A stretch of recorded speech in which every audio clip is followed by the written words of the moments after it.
favorite things about this song is this is the only copy I have of it, and my cat threw up on it, so there's remnant of hairball. I had to clean it to keep it.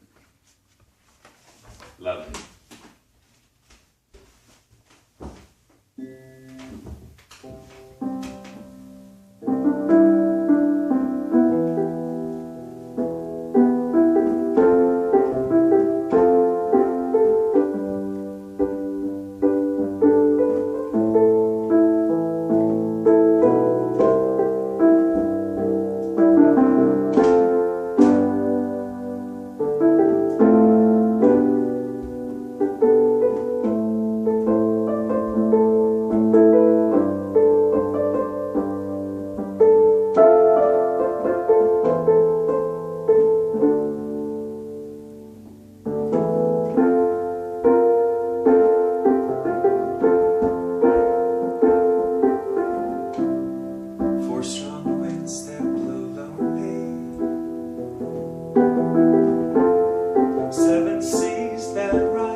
Still I wish you change your mind.